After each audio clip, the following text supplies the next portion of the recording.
When my dad handed the family business to my brother and told me to leave, I walked away without a fight. 6 months later, the company was falling apart. My brother was in over his head, and Dad was leaving tearful messages I never returned. But I didn't think my own father would one day look me in the eyes and say, "Pack your things, Mason. You don't belong here anymore. I'm 30 now." And yeah, that moment still plays on a loop in my head more often than I care to admit. Let me back up a bit.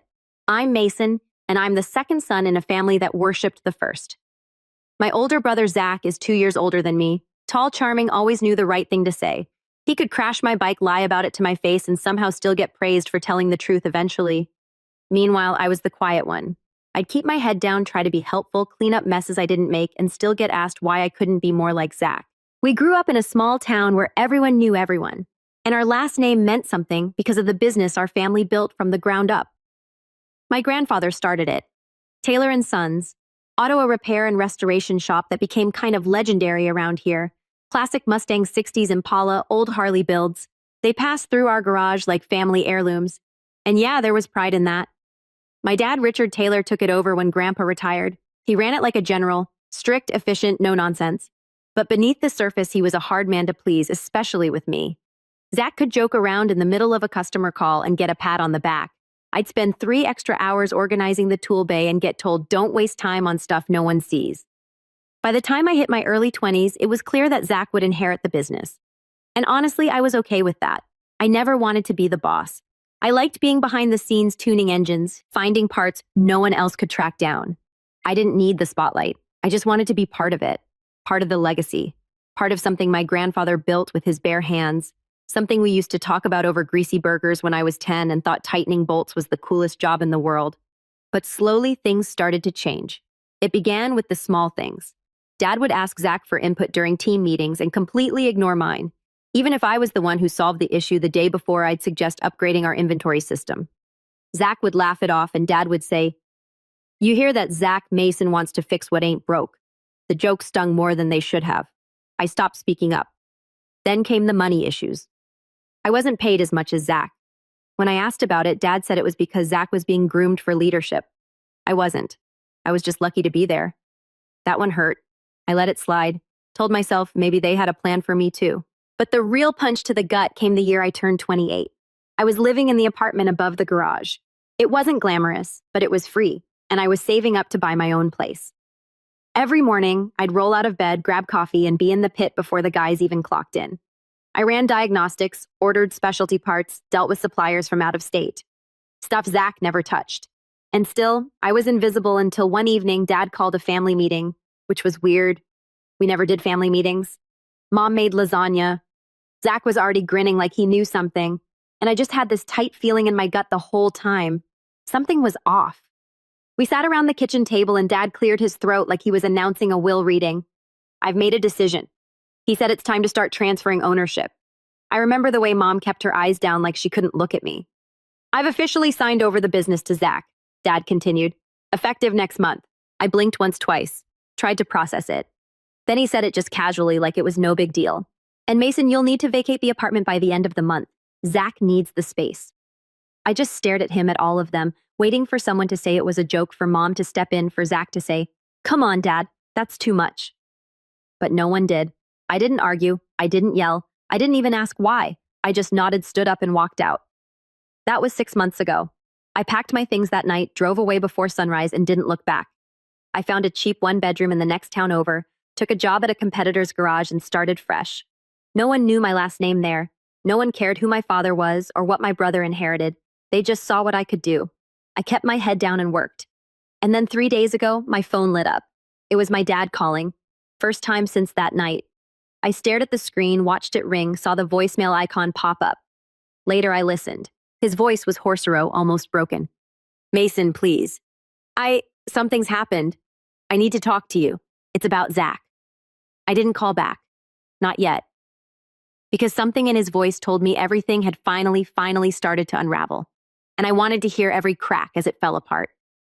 When I didn't call him back, I expected my dad to get angry. That's what he always did when he didn't get his way. Growing up, disappointment wasn't some gentle conversation about how I could do better. It was the cold shoulder snide remarks. sometimes even public shaming in front of Zach. But this time he didn't lash out. He called again the next day, left another voicemail. This time he didn't bother hiding the desperation in his voice. "Mason, please, I don't know who else to turn to. Just call me back. I made a mistake." I played that one twice. Funny how it takes a mistake to realize who you pushed away. But I wasn't ready to give him anything yet. Not a call, not a visit, not even a text. I needed to sit with it to make sure I wasn't walking back into another storm pretending to be a family dinner. Because here's the truth. The 6 months before that voicemail weren't just healing. They were sobering. I started seeing things I had ignored for too long. Like the time I fixed the shop's hydraulic lift on a Sunday morning alone because Zach forgot to schedule the maintenance. It saved us thousands in repairs. Dad didn't say thanks. Instead, he asked why I hadn't also swept the floor while I was at it. Or the Christmas before that when Zach got a Rolex and I got a $25 gas card in a handshake. Not that I needed the money or the watch, but you noticed the imbalance. You remember it especially when your name isn't even written on the card. But none of that compared to what happened the week after my 29th birthday. I had just gotten back from visiting an out-of-town supplier. Drove 5 hours straight to pick up a rare 69 GTO part we needed for a big-ticket client. Zach was supposed to handle it, but he'd gone off to Tahoe with his girlfriend for the weekend and left me with a scribbled list and zero context. When I dropped the part off at the shop Monday morning, I walked in and found Zach holding cord in the office feet on the desk, sipping his overpriced cold brew like he ran the world. Dad was sitting next to him laughing at some story I had probably lived through, and he was now retelling like it was his idea. When they saw me, Zach gave a lazy wave. "Hey, man, you get the part. I held it up, still in the box." Dad clapped once. "That's my boy, always reliable." I almost smiled. Almost until he added, "It's good to have someone like you supporting Zach's leadership. Not everyone's meant to lead, and that's okay." It was like being kicked in the chest, supporting Zach's leadership as if I hadn't just driven 10 hours round trip because Zach bailed, as if I hadn't spent every weekend for the past year picking up the slack while he played CEO on Instagram. I went back to the apartment above the garage and started packing that night. Dad called it bad timing, said I was overreacting. Zach told me I needed a reality check because Dad's just trying to do what's best for the company. So I left. No fight, no tears. I didn't even slam the door. I just quietly walked away from the family that never saw me unless they needed something. That was my breaking point, or so I thought. Fast forward 6 months to the voicemail, the one where Dad sounded like he'd swallowed broken glass. I still hadn't called him back, but curiosity started gnawing at me. Not concern, just curiosity. Because if Dad was calling me for help, something must have gone seriously sideways. So I did something I hadn't done in months. I drove back into town, didn't go to the shop, just parked across the street from the old diner where mechanics used to grab lunch. It was still there, still had the same cracked sign and the best chili dogs you'd ever eat at 1 a.m. I sat in my car and watched. Around noon, I saw one of the old guys, Pete, walk out with a 2-bag. Pete had been working at Taylor & Sons since before I could drive. Solid guy liked to call me Little Wrench when I was a kid. I rolled down my window. He spotted me and blinked like he wasn't sure if I was real. Then he smiled. "Mason thought you vanished." "Hey, Pete, just passing through." He came over to the car, leaned down. "You heard?" Then I frowned. "Heard what?" He let out a low whistle. "Man, your brother's made a mess." My stomach dropped. What kind of mess? Pete looked around like someone might overhear. "You didn't hear it from me, okay? But Zach's been bleeding the business dry. Fancy parties, personal trips charged to the shop, consulting fees for people who don't exist. Couple vendors haven't been paid in months. Customers are pulling their cars. Places hanging on by a thread." I sat back in my seat and there it was, the beginning of the unraveling. I thanked Pete and drove off. Didn't go to see my dad, not yet, but the image stuck with me. The garage, once buzzing with machines and cigarette smoke and country rock, now quiet, empty bays, customers gone, the legacy fading, and for once I didn't feel guilty. I felt something else, something closer to clarity. That night, I listened to the third voicemail, the one where my dad finally admitted the truth. "Mason, I should have listened to you. I should have seen it. Zach's in trouble. We're all in trouble. The shop, it's not what it used to be. I need your help. I don't know what else to do." He sounded smaller, not like the man who once barked at me for using the wrong socket size. He sounded tired, worn down. But he wasn't the only one who had changed, because while the shop was falling apart, I'd been building something new. The garage I joined after leaving, they saw what I could do, promoted me in 3 months. I wasn't running things, but I was making decisions, earning respect, and for the first time in my life feeling like I belonged.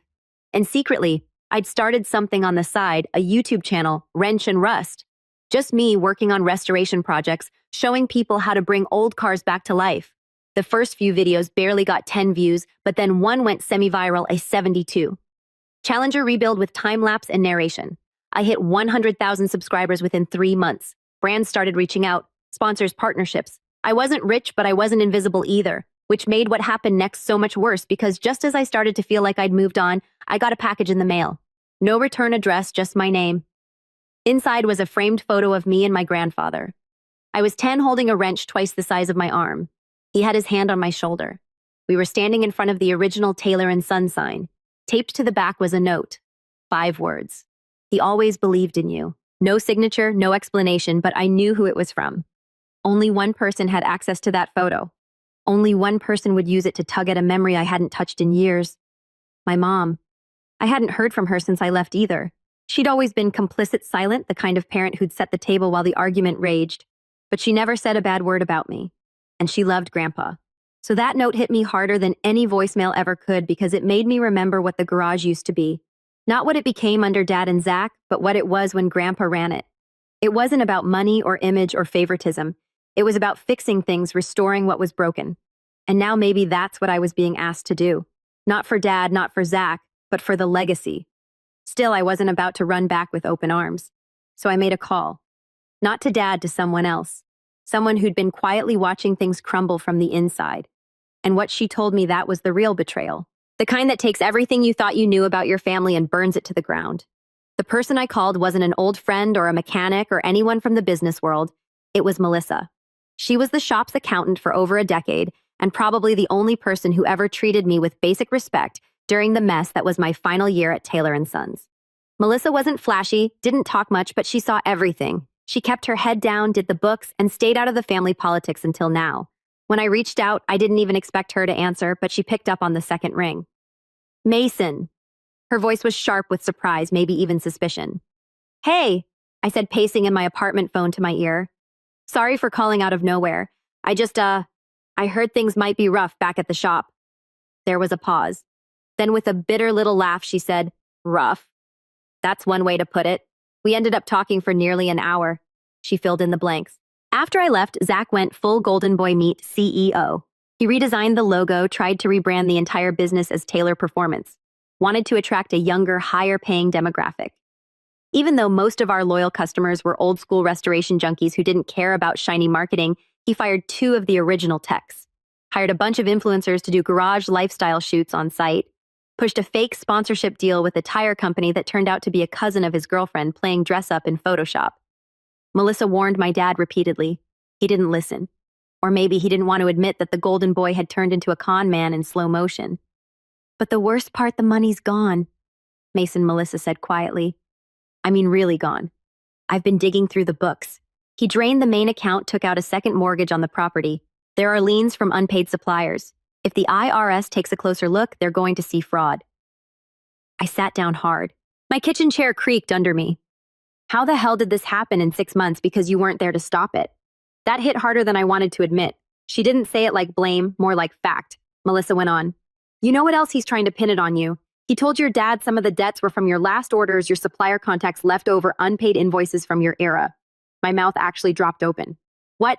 He's covering himself, gaslighting your dad, making it sound like you were the problem all along. And that's when something shifted inside me. Not anger, at least not yet. It was something deeper, a sense of finality, like a glass finally shattering after holding a hairline crack for too long.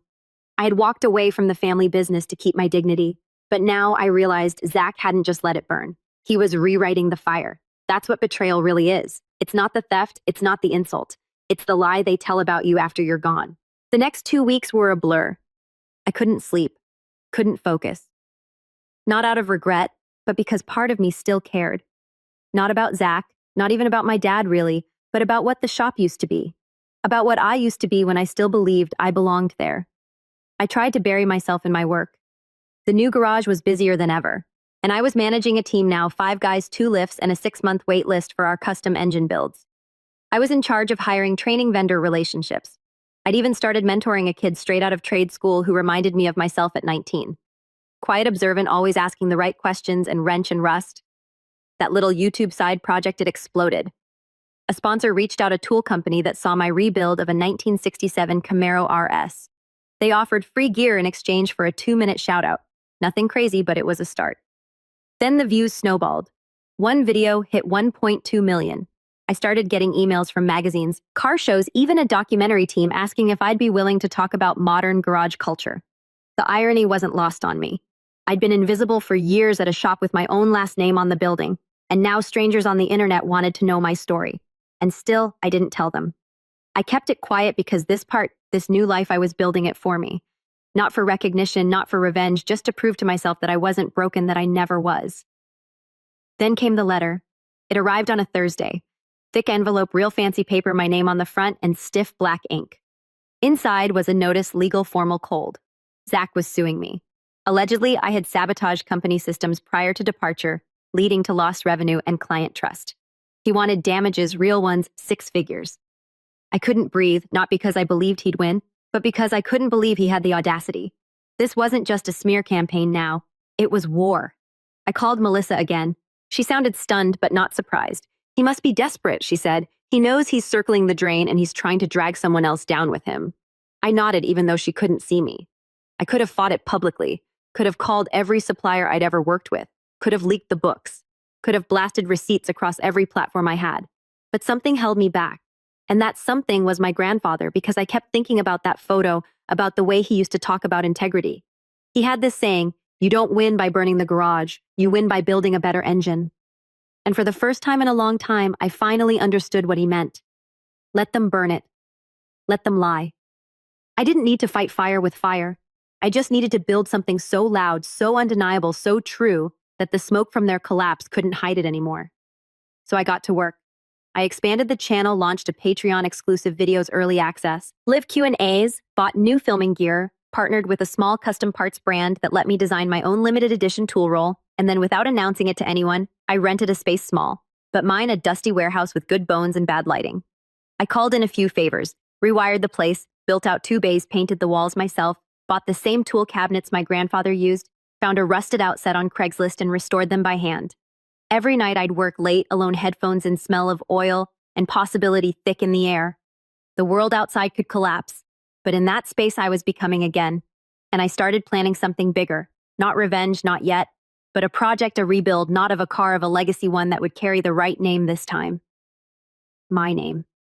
And just when I thought I had everything under control, when I finally started to feel like maybe the past couldn't hurt me anymore, I got a message.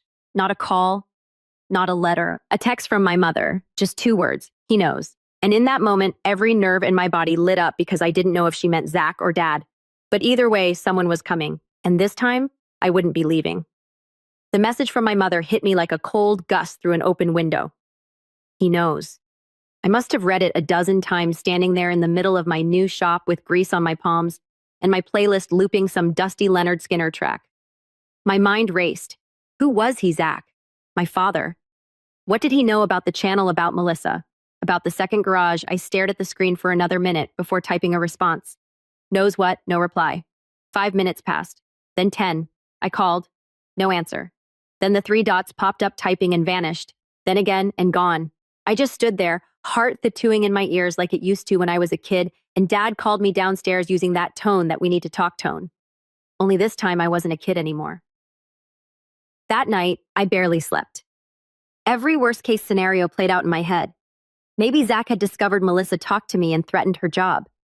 Maybe Dad had dug into the channel and figured out I'd been profiting off what he still thought was his legacy. Maybe they were planning to sue me again, but louder this time, dragging my name through the mud in front of actual media outlets now that I had some kind of following. But then the more dangerous thought crept in. Maybe he wanted something only I could give.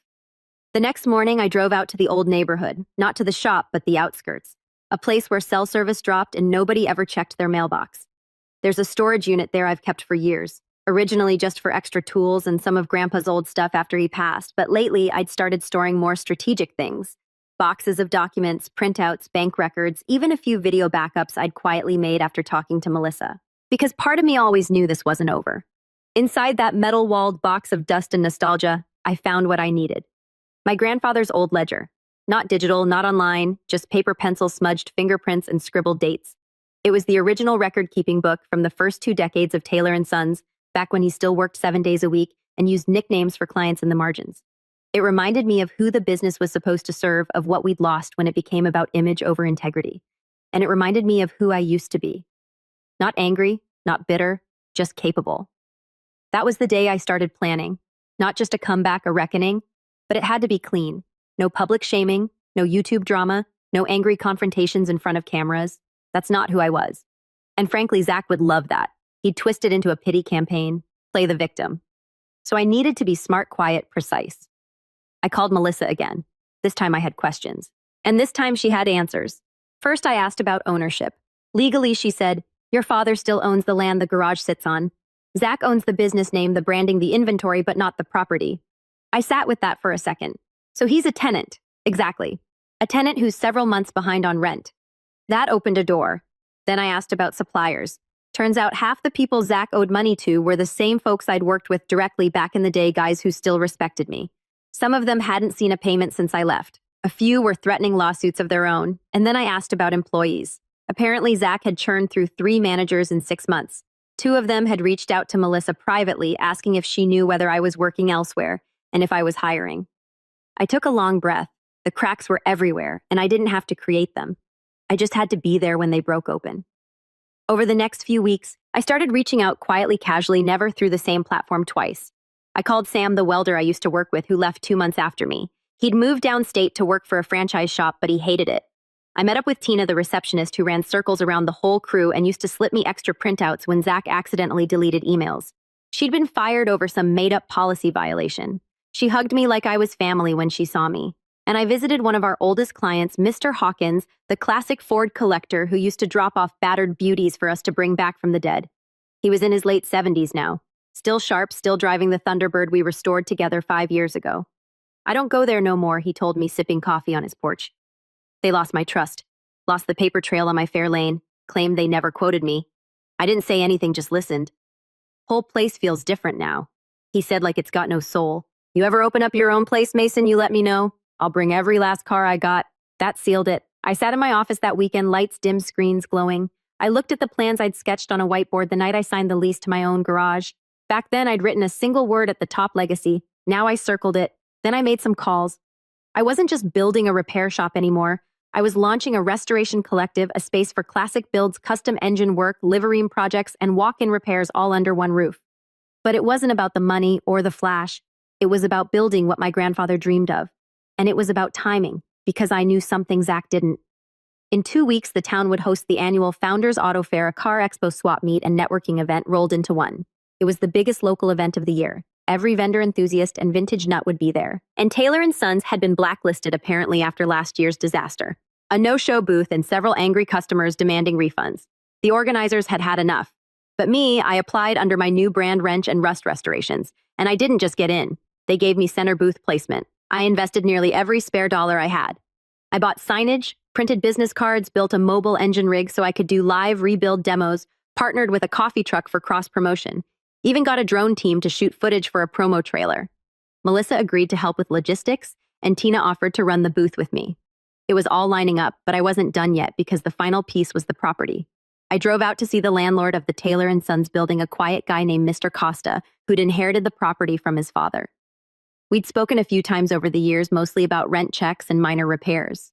I brought him coffee, sat down, and asked a simple question. What would it take to buy the lot? He looked at me for a long moment. You serious? Very. He leaned back. Zach's still there. Not for long. Costa drummed his fingers on the table. I've been waiting for someone to take this place seriously. I got other properties now. If you're offering a clean buyout, I'm listening. And just like that, it became possible. I went home that night and ran the numbers. It would be tight. I'd have to cash out some of my savings, maybe delay expansion, maybe take on a small investor. But the idea of owning the land where my grandfather once taught me to change oil for the first time, of reclaiming what was stolen, of building something better, right on top of the ashes, that was worth everything. And the best part, they didn't see it coming. Zach was too busy pretending to be a mobile on social media, still posting filtered photos with captions like CEO mode activated and hustle never sleeps. And my father, he hadn't called again. Not since that final voicemail, but I had a feeling he would soon. Because when the expo arrived, when the booths went up and the crowds came pouring in, There'd be one name everyone remembered. Not Taylor and Sons, but the one who never needed the name in the first place. And when that moment came, I wouldn't need revenge. I'd have something better, a stage of story and the truth on my side. The morning of the Founders Auto Fair felt like a slow heartbeat, not racing, not frantic, just steady. I arrived before dawn. The sun hadn't cleared the rooftops yet, and the fairgrounds were still quiet. Vendors setting up tents, hauling in chrome-polished beauties and crate engines like relics. The scent of oil and dust hung in the cool air. And for a moment it felt like I was 10 again, holding Grandpa's hand, marveling at every Mustang and Schwell like it was a spaceship. Only now, I wasn't a wide-eyed kid in a hoodie. Now, I was the main event. Our booth stood right in the center row, bigger than anything I'd ever run. I had banners printed with the Wrench and Rust Restorations logo, a sleek bronze and black design Melissa helped refine. The mobile engine rig was front and center, ready for a live tier-owned demonstration. Behind it, we had a screenplay time-lapse footage of my recent Camaro rebuild, cut together with subtle branding and a story-driven voiceover. And then the real kicker, a side table lined with framed photos of Grandpa, the old shop, and even one of me and Zach when we were kids before the legacy split us. Because this wasn't about erasing the past. It was about showing I remembered everything. Tina arrived at 7:30 sharp with her clipboard and event passes. Melissa showed up 10 minutes later with coffee and a professional smile that hid how deeply personal this was for her, too. I brought in the rest of the crew, Sam, 2 new hires, and the trade school kid I'd been mentoring. We all wore matching shirts. Simple, clean, no names on the back, just one phrase: built, not given. By 9 a.m., the crowd poured in, and by 9:07, someone stopped by our booth and said the words I'd waited months to hear. "Hey, aren't you the guy from YouTube?" It was chaos in the best way. By noon, we had a constant crowd. People snapping photos, asking about restoration pricing, complimenting the rebuilds and the videos and the brand. I gave interviews to 2 local reporters and one guy with a podcast mic who claimed he had 50,000 subscribers. Maybe he did. Maybe he didn't. I didn't care. I was smiling, and then just before 2 p.m., I saw them, Zach and my father, standing 50 feet away. Zach was wearing a tailored black button-down sunglasses perched on his head like he was starring in a cologne commercial. My father was slower, older looking than I remembered, stooped, less fire in his walk, like something in him had finally given out. They weren't there to admire the cars. They were there to see me. We locked eyes, and I didn't flinch. My dad said something to Zach. Zach shook his head and started toward the booth. My crew froze. Tina looked at me like, "Should we do something?" I just gave a small nod and stepped forward to meet him. "Mason," Zach said, flashing the fake casual smile I knew too well. "Didn't expect to see you here." "Funny," I said, voice calm. I was thinking the same. He looked around. The booth took in the banner, the crowd, the line of customers watching the live demo. "Nice setup," he said a little too tightly. "Not bad for a backup plan." I smiled. This was the plan. He squinted. "You trying to compete with the family business now? Is that what this is?" I didn't answer right away. Just let that hang in the air. Then I leaned in a little and said quietly, "There's no competition, Zach. Not when one side's already bankrupt." His jaw twitched. "Where'd you hear that I have ears and friends? You know people you didn't alienate." He glanced around again, trying to keep his voice even. "You know this is low, right? Parading this around like a circus act." "Grandstanding, I'm not grandstanding," I said. "I'm building. The difference is I didn't have to tear down a legacy to do it." His face darkened. "You think Dad's going to let this slide?" I turned slightly and looked toward our demo engine. "I think he doesn't have a choice." And right on cue, like some script written by fate, my dad finally stepped forward. "Mason." His voice was low, rough. I turned to face him. We stood there in the middle of the fair, 2 men who shared a name and blood and not much else. For a second, he just looked at me. Really looked at me, not with disappointment. Not with that tired irritation he wore for years, but like he didn't recognize me at all. I let the silence stretch. Then I said, "You wanted to talk. Now's your chance." He hesitated, then nodded. "Can we talk in private?" I gestured toward the back of the booth behind the curtain. Tina gave me a discreet thumbs up, keeping the crowd entertained. We stepped out of sight. He ran a hand down his face. "I made mistakes," he said. "A lot of them." I stayed quiet. I thought I was doing what was best for the business, preparing Zach, giving him the tools. I finally spoke. "You didn't give him tools. You gave him a crown and no map. And when he got lost, he burned the kingdom." He winced. "He told me you left because you didn't want to work under him." "I left," I said slowly, "because you told me to pack my things. Because you made it clear I was never going to be anything more than a shadow in his spotlight. His mouth tightened. I regret that. Regret isn't a solution. We stood in silence again. Then he said quietly, "He's in over his head. The shop's nearly gone. I can't fix it. I was hoping maybe you could step in, help right the ship." I blinked, then laughed. Just once. "You want me to save it?" "It's your legacy too," he said. "Your grandfather built it for both of you." "No," I said. "Grandpa built it to last. You handed it to a guy who treated it like a toy and now it's broken." He swallowed. "I'm asking for your help, and I'm saying no." His eyes flinched at that. But I wasn't done. I made my own shop, my own team. I don't need to fix what you destroyed. Then I pulled a small envelope from my jacket pocket and handed it to him. "What's this an offer?" He opened it, read the first line. His eyes widened. "You want to buy the building? I already made a deal with Costa," I said.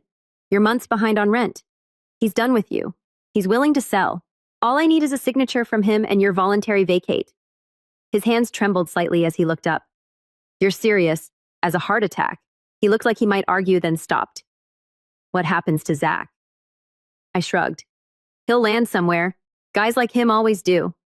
Maybe he can run a YouTube channel about how to fake success in 6 months or less." Dad exhaled. "You're not even angry." "No, I said I was. But anger fades when you realize you've already won." He nodded slowly. "So this is revenge." "No, I said this is freedom." 2 weeks later, the paperwork was finalized. Costa sold me the building for less than it was worth, mostly because he hated dealing with unpaid tenants. Zach's LLC quietly folded. The Taylor Performance Instagram vanished. The sign on the front of the building came down and a new one went up. Same location, same garage doors, but a new name, Wrench and Rust, Legacy Division. We kept the old photos on the wall, even one of Dad and Grandpa back when they built their first Mustang together. Because I wasn't erasing history. I was honoring the parts that mattered. Word got around fast. Mr. Hawkins brought his Fairlane in the same week. The trade school sent me 2 apprentices. We launched a new series called Legacy Restorations and booked 6 months' worth of builds in a month. As for Zach, last I heard he was trying to sell a course on garage branding and growth. No one's biting. He texted me once, "Congrats, you win." I never responded. And my father. He came by once, stood outside, watched me work, didn't say anything, just nodded, then walked away. It was enough because in the end I didn't need his words. I had something better. I had peace. And I had a shop full of engines humming and harmony grease under my nails, and a name on the sign that finally meant something again. Not because someone gave it to me, but because I built it.